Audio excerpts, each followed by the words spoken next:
sur les chemins à bicyclette. Bonjour à toutes, bonjour à tous, bienvenue sur La Bicyclette, le podcast itinérant qui s'intéresse aux startups qui roulent. C'est ici à Nantes que je vous propose d'aller à la rencontre de Anne-Laure Mesgen pour parler social tech, puisque Anne-Laure et Amélie Arcil ont cofondé Bénévolte. Bénévolte, c'est une start-up hyper active dans l'univers du bénévolat associatif. C'est donc ici à Nantes, sous un soleil radieux, que je vous propose d'aller à la rencontre d'Anne-Laure Bénévolte. Salut Anne-Laure. Salut. Bon, on se la refait pour la deuxième fois. C'est ça. Excuse-moi, j'ai oublié d'enregistrer la première fois, on avait fait une super interview, on va essayer de faire aussi bien. Alors, on est ici à Nantes, merci de ton accueil, d'accueillir La Bicyclette. Je t'en prie, bienvenue. Je suis très content. C'est bien cette petite répète. Hein, ouais, très bien. Alors donc, Anne-Laure Mesgen, toi tu as 42 ans, tu es cofondatrice de Bénévolte. Ça tombe bien, on va parler de social tech.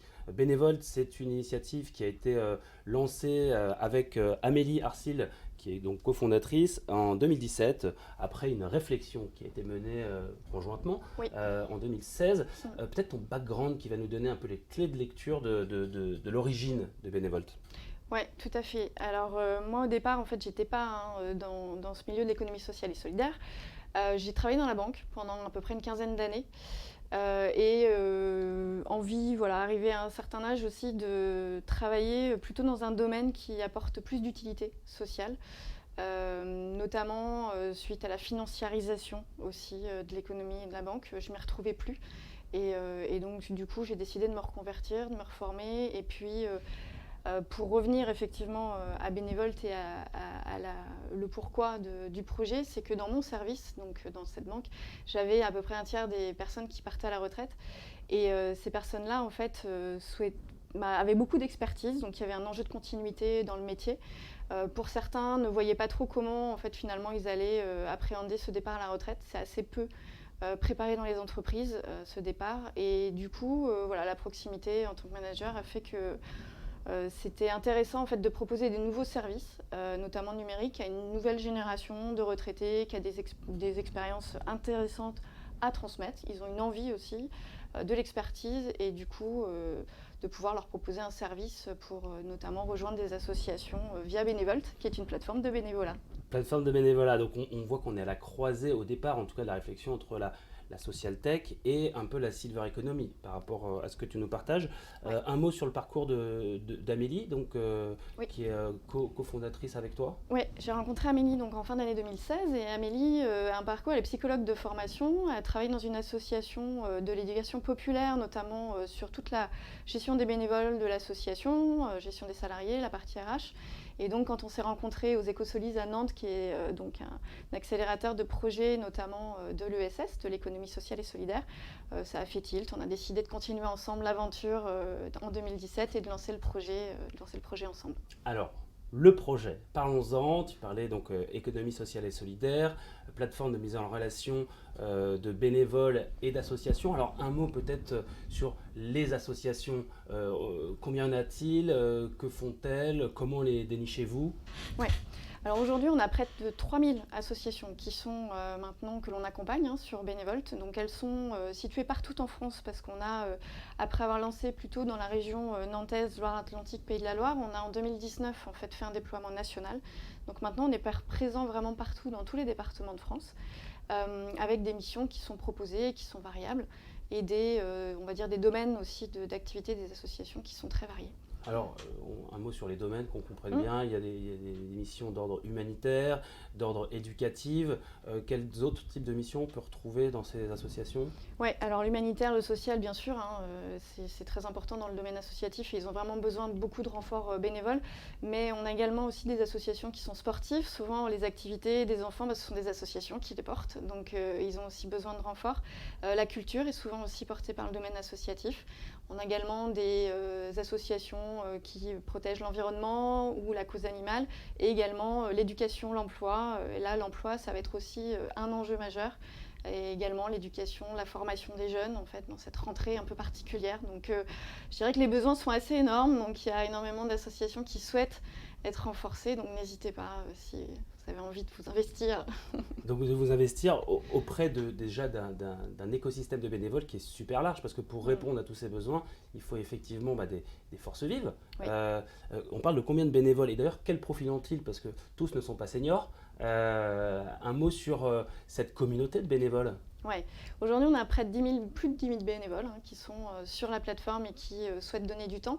Alors, en effet, tu le disais, donc nous, on n'a pas uniquement que des bénévoles retraités. Pourquoi ? Parce que lors du confinement en mars, on a décidé en fait d'ouvrir en accès libre la plateforme à tout type de bénévoles qui souhaitaient donner du temps.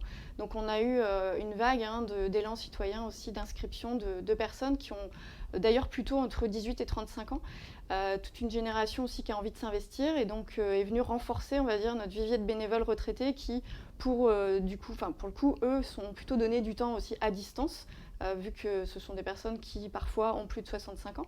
Voilà, donc du coup, on a deux générations qui sont très complémentaires et qui ont de l'expertise, des expertises et des envies qui sont différentes et qui apportent aussi du coup aux associations qui un nouveau répondent regard. à la variété des besoins Et à la variété des des associations. On peut aisément imaginer que l'expérience d'une personne retraitée va servir certains projets et l'énergie débordante des jeunes servira d'autres projets. Oui, exactement. Donc il y a une vraie complémentarité.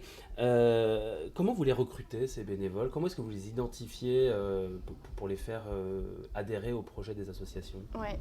Au début, en fait, avec Amélie, on a plutôt présenté bénévoles dans des événements. Donc on s'est fait connaître aussi par la presse locale. On a également travaillé justement sur la partie web, la communication et tout simplement le référencement. Donc du coup, voilà, on a fait beaucoup de contenu aussi justement pour indiquer comment faire du bénévolat dans sa ville.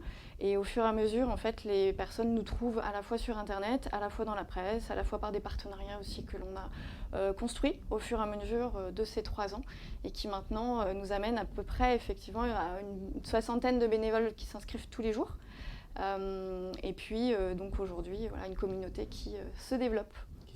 Et en ces temps très particuliers, on a parlé confinement, déconfinement, on n'est pas à l'abri d'un reconfinement, on ne le souhaite évidemment pas, mais du coup tu as inventé un nouveau mot.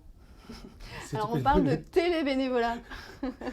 À ne pas confondre avec télénovela, c'est télébénévolat. C'est ça, non mais tout à fait, en fait les missions sont tout à fait possibles à distance et que tout comme on peut faire du télétravail, on peut aussi donner du temps à distance de chez soi et notamment avec les visios, créer du lien aussi même par visio. Donc après, voilà, les associations ont beaucoup aussi appris notamment du confinement sur tout le travail à distance.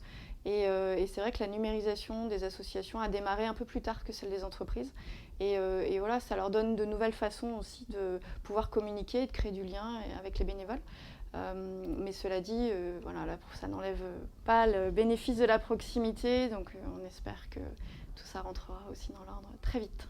Le plus vite possible. Alors un mot quand même, Anne-Laure, sur le fonctionnement de votre association. D'ailleurs, qui est une association Alors, c'est une entreprise solidaire. Donc, on a un agrément de l'État depuis 2017. Ouais. Donc, un agrément ESUS, donc entreprise solidaire d'utilité sociale. D'accord. Vous êtes 5 à travailler pour Bénévolte. Oui. Donc, on l'a compris, Amélie et toi, accompagnée de, si je ne dis pas de bêtises, Thomas, qui est à la com, Maxime, qui est sur les sujets finances, et Océane en support. Alors, Maxime bénévole. Est sur la tech. La tech. CTO. C'est notre CTO en fait, c'est notre développeur informatique. J'ai mal écrit, j'ai écrit CFO, mais alors du coup ça m'amène à la question suivante. CTO, pardon. La question suivante, c'était quelles sont les ressources dont vous bénéficiez pour faire tourner une structure comme celle-ci, puisque même si on s'inscrit dans l'économie sociale et solidaire, à un moment il y a une équipe, il faut pouvoir subvenir à leurs besoins avec des rémunérations. Comment ça se passe ? Oui, bien sûr. Donc le site est gratuit pour les bénévoles. Pour les associations, on a une formule gratuite aussi. Qui leur permet de poster des annonces, qui leur permet 3 annonces, qui leur permet de collecter des demandes des bénévoles. En revanche, il faut être très actif, c'est-à-dire qu'ils ont 24 heures pour répondre, donc ils peuvent rester en gratuit, mais faut aussi rester... Faut dégainer, exactement. En revanche, dès 39 € l'année, on leur propose justement de pouvoir adhérer, ce qui permet aussi de participer aux frais de fonctionnement du site. Donc 39 € l'année pour pouvoir avoir le temps tout à fait de réceptionner, de pouvoir contacter aussi le vivier de bénévoles qui est chez nous. Ensuite, ils ont une formule aussi à 99 € l'année s'ils souhaitent plus de fonctionnalités. La deuxième partie, notamment du modèle, c'est de pouvoir justement maintenant contractualiser des partenariats avec des associations nationales qui vont venir équiper l'ensemble des antennes sur l'ensemble du territoire. Et donc là, on part sur un partenariat sur un an pour équiper l'ensemble des antennes. C'est le genre de partenariat, pardon de t'interrompre, qui a été mis en place avec la Croix-Rouge, me semble-t-il. Oui, tout à fait. Donc là, vous intervenez un peu en marque blanche, c'est-à-dire qu'on a le sentiment, quand on va sur le site de la Croix-Rouge pour proposer ses services, que c'est la Croix-Rouge qui fait toute l'interaction bénévole, la mise en relation. Or, c'est la techno bénévole qui est derrière. Oui, on a deux types de services pour les associations nationales. On leur propose d'ouvrir des accès à leurs antennes partout en France et de bénéficier du coup des viviers de bénévoles sur la plateforme Bénévolte. Et on leur propose également de diffuser leurs annonces sur leur propre site institutionnel à leur couleur. Donc en effet, tout comme sur un site d'association, vous pouvez maintenant faire un don en ligne de façon très simple. Vous pouvez aussi maintenant, avec les annonces de bénévolat, candidater sur des missions de bénévolat en ligne. Donc nous, on permet justement de rendre visibles les besoins et que chaque ensuite antenne collecte les candidatures dans un back-office qui est chez Bénévolte. Alors à propos de mise en avant, de visibilité, il y a aussi des partenariats intelligents qui sont mis en place, de la visibilité dans les médias. Peut-être un mot sur le partenariat, prenons celui de Facebook, comment ça se passe ? Alors avec Facebook, c'est très récent. On a signé donc un agreement avec Facebook pour permettre à Facebook en fait de rendre visible les missions de bénévolat comme un job board. C'est-à-dire qu'aujourd'hui, ce qui est connu, on va dire sur une entreprise qui a une page Facebook, elle va pouvoir mettre en fait ses offres d'emploi associées à sa page. Sur une page d'association, donc les associations sont à plus de 80% à avoir une page public en fait, d'associations sur Facebook. Et donc du coup, nous, on va leur permettre et leur proposer de mettre aussi les missions de bénévolat, les besoins de l'association associés à leur page et du coup de diffuser aussi les besoins et du coup aussi de rendre... c'est de la communication aussi pour l'association, de pouvoir montrer qui elle est, ce qu'elle propose et de quoi elle a besoin. Alors justement, pour bien comprendre quelles sont les histoires qui se dessinent, qui se créent à travers ces mises en relation, il y a un blog que vous animez, qui est le blog de l'engagement. Ouais. Quelques mots sur le blog de l'engagement et peut-être sur les parcours de Hugo ou de Fabien. Ouais. Alors le blog de l'engagement est rédigé par Océane, Thomas, Amélie, donc dans l'équipe. Donc c'est vraiment inspiré de rencontres qu'on puisse faire sur Bénévolte. Parce qu'on contacte régulièrement les bénévoles et les associations pour savoir comment ça se passe. Et par exemple, Hugo, il a 20 ans et donc il était hyper heureux parce qu'une association en fait, lui a donné des responsabilités, lui avait confié tout l'approvisionnement dans une association de solidarité. Et voilà, c'est pas parce qu'on est jeune qu'on ne peut pas ne pas avoir de responsabilité. Et c'est vraiment un chouette témoignage que vous pouvez retrouver sur le blog de l'engagement. Et par exemple aussi, on a Fabien qui lui était mécanicien retraité et qui a trouvé une mission pour bricoler des avions qui dataient de l'après-guerre pour justement maintenir des moteurs et des avions dans un musée de l'aéronautique. Et voilà, ce sont des petites histoires comme ça que vous pouvez retrouver sur le blog avec de l'actu aussi sur le monde associatif et le bénévolat. Et il faut taper quoi dans notre moteur de recherche préféré pour accéder au blog ? Alors bénévolte.fr et ensuite en bas de page, sur la première page et puis en bas de page vous retrouvez blog. Donc il suffit de cliquer sur ce blog et puis on peut trouver toutes les histoires. De belles histoires à découvrir sur Bénévolte. Alors Anne-Laure, pour clore cette émission, est-ce que tu pourrais, s'il te plaît, nous partager un conseil, ton conseil sur l'entrepreneuriat, la création d'initiatives. Quel serait le conseil que tu donnerais à une personne, d'ailleurs senior ou junior, qui souhaiterait se lancer dans l'aventure de l'entrepreneuriat ? Alors, sur l'entrepreneuriat, c'est vraiment, le conseil principal, c'est vraiment d'échanger beaucoup, de faire partie de réseaux, d'échanger sur les solutions existantes, de surtout aller tout de suite voir en fait si la solution ou l'idée qu'on a pu émettre, parce que souvent on part d'une idée mais on ne sait pas si on émet des hypothèses, et d'aller confirmer ces hypothèses sur le terrain. C'est-à-dire que si on s'adresse aux retraités, nous on avait fait tout un panel d'entretiens en fait avec les retraités avant de lancer le service, pareil avec les associations. Et finalement, ce que nous, on imagine comme étant un sujet, parfois, ça l'est vraiment. Et parfois, finalement, il y a d'autres sujets qui émergent où le sujet ou les hypothèses qu'on a émises ne sont pas forcément exactes. Donc, c'est vraiment de pouvoir s'entourer dès la création. Donc, On parlait de Ticket for Change ou de la rue, dans l'entrepreneuriat social qui make sense aussi, qui sont des incubateurs et des accompagnateurs qui maintenant depuis 4, 5, 6 ans en fait ont créé des parcours qui sont hyper intéressants parce que justement ils vont vous accompagner de passer de l'idée au projet, ensuite de passer du projet à l'action, à l'opérationnel et en fait à chaque stade de développement. Nous on a été accompagnés comme ça à chaque stade du développement et c'est vraiment ça en fait, c'est de se faire accompagner et surtout d'aller voir les bénéficiaires. Et ben, les bénéfices, en tout cas, ils sont nombreux de vos actions bénévoles, à la fois pour les bénévoles et pour les associations. D'ailleurs, Bénévolte, le Volt, c'est pour l'énergie, c'est ça? C'est ça. Ne vous en manquez pas chez Bénévolte. Bravo. Merci. Merci et bonne continuation pour la suite. Alors. Merci à toi. Quand on partait de bon matin, quand on partait sur les chemins,